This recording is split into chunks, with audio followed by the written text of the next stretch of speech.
চলতি সপ্তাহেই Russia Ukraine যুদ্ধের মেয়াদকাল ৪ বছর পূর্ণ হবে। তবে সহিংসতা কমার বিপরীতে দিন দিন যেন আরও তীব্র হচ্ছে। স্থানীয় সময় শনিবারও দুই পক্ষ পাল্টাপাল্টি হামলা চালায়। ইউক্রেনের খার্কিভে মুখোমুখি সামরিক সংঘর্ষে জড়িয়ে পড়ে মস্কো কিয়েভের সেনারা। এ অভিযানে রাশিয়ার নিরাপত্তা কর্মীসহ বেশ কয়েকজন হতাহত হয়েছেন।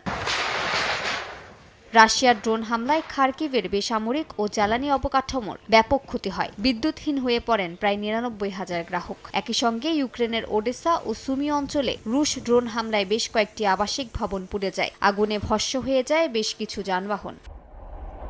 জবাবে রাশিয়ার প্রত্যন্ত উদমুর্তিয়া অঞ্চলে একটি ব্যালিস্টিক ক্ষেপণাস্ত্র উৎপাদনকারী কারখানায় ক্ষেপণাস্ত্র হামলা চালানোর দাবি করে ইউক্রেন। এই কারখানায় ছোট পরিসরের ইস্কান্দার এবং আন্তঃমহাদেশীয় টোপল এম ক্ষেপণাস্ত্র তৈরি করা হচ্ছিল। ইউক্রেনের সামরিক বাহিনী জানায়, হামলায় কারখানার এলাকায় আগুন ধরে যায়। উদমুর্তিয়ার রাজধানী ইজাভস্কের বিমানবন্দর এবং আশপাশের অঞ্চলের শহরের বিমানবন্দরগুলো বন্ধ রাখা হয়। একই দিনে রাশিয়া ইউক্রেনের সামরিক বাহিনী ১৫০'র বেশি সম্মুখ যুদ্ধে জড়িয়েছে বলে জানিয়েছে বার্তা সংস্থা রয়টার্স। আগামীর অগ্রগতির ভিত্তি আনোয়ার ইস্পাত, স্ট্রংগেস্ট স্টিল সিন্স 1978।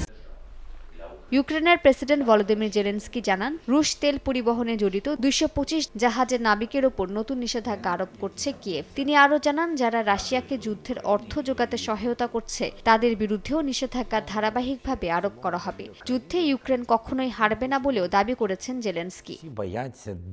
এর মধ্যেই রাশিয়ার গোয়েন্দা সংস্থা এক বিবৃতিতে জানায়, তাদের কাছে নির্ভরযোগ্য তথ্য রয়েছে যে ইউক্রেনের সশস্ত্র বাহিনী ও বিশেষ পরিষেবাগুলো টেলিগ্রামে দেয়া তথ্য দ্রুত সংগ্রহ করে সামরিক উদ্দেশ্যে ব্যবহার করছে। তারা দাবি করেছে, রুশ সেনাদের টেলিগ্রামের অ্যাকাউন্টে গোপনে অনুপ্রবেশ করেই হামলার লক্ষ্য নির্ধারণ করছে ইউক্রেনীয় সেনারা। এর প্রেক্ষিতে ডিসেম্বর থেকে টেলিগ্রামের গতি কমিয়ে দেয় রুশ কর্তৃপক্ষ। মালিহা সুহরওয়ার্দী, সময় সংবাদ।